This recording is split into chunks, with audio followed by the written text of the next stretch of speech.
Good afternoon, Miss Rodeline.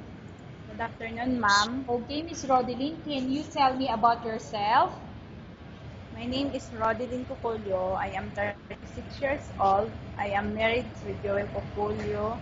I have no kids and I live with Punta Santa Ana, Metro Manila, ma'am. Okay, I have few questions for you to answer. So let's start. Why do you want to work as a maid? Because I want to earn and help my family, ma'am.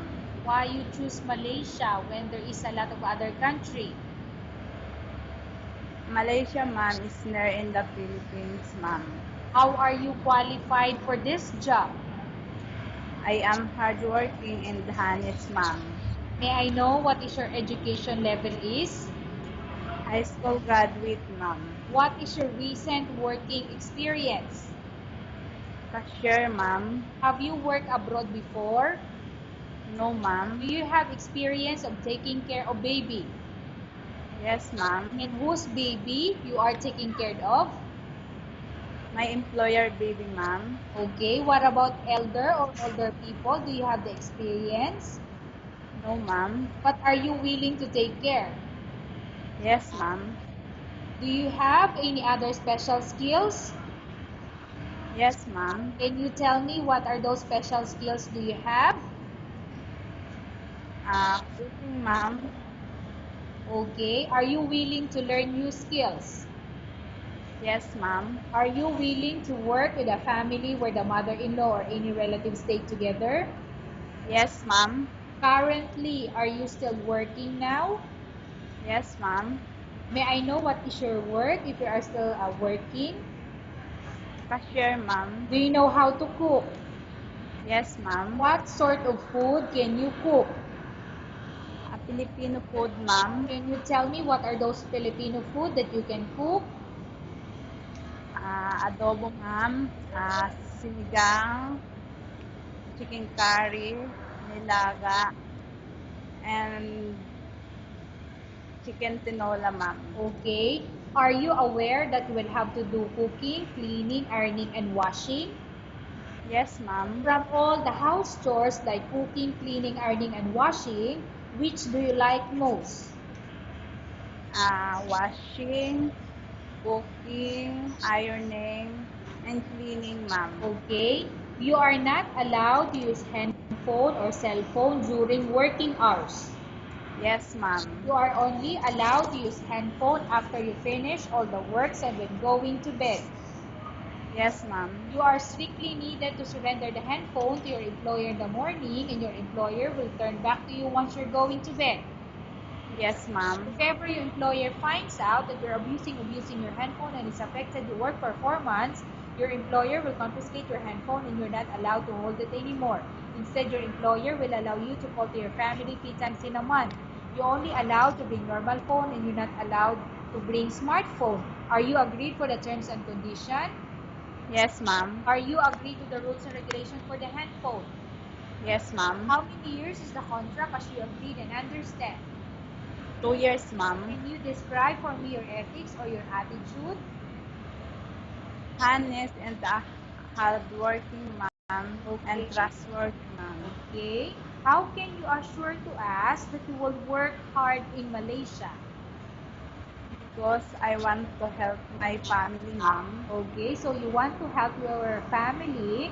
So what are you going to do if you are already working here in Malaysia? I help, ma'am, my family, ma'am. Yeah, you help your family, but how would how can we assure that you will going to work here in Malaysia? What will you do? Because I am hardworking, ma'am. Okay. Can you promise not to use a telephone without the permission of your employer? Yes, ma'am. Promise not to put on makeup but to dress properly while work? Yes, ma'am. Can you promise not to invite friends or relatives without the consent of your employer? Yes, ma'am. Can you promise not to ask for advance salary from your employer under any circumstances? Yes, ma'am. Do you really understand of the rules and regulation of the agency? Yes, ma'am. Do you pay any placement fee for you to come to Malaysia to work as a maid? No, ma'am. Do you have any history of sickness, example, breast cancer or any other illness? No, ma'am. Do you suffer from any skin diseases, allergy, or physical defect? No, ma'am. Have you suffered from any serious illness? No, ma'am. Do you smoke? No, ma'am. Have you undergone any operation or surgery? No, ma'am. Are you medically fit? Yes, ma'am. Are you in any medication? No, ma'am. Are you allergic with any food? No, ma'am. Are you prepared to work for the employer of any race? Yes, ma'am. Are you prepared to eat the type of food taken by your employer? Yes, ma'am. Are you afraid of being left alone in the house? No, ma'am. Are you afraid of dogs or other pets? No, ma'am. Can you promise to work according to instruction? Can you Yes, promise to work according to instruction from your employer? yes, Do ma'am. you have any immediate family working in Malaysia? Please repeat, ma'am. Do you have any immediate family working in Malaysia? No, ma'am. Okay, Miss Rodeline, we have finished our question section. Let's go to case study. I have a case study for you and I want you to answer me truthfully.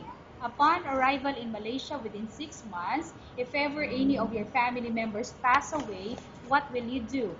Will you continue to work till finish your contract or you will go back?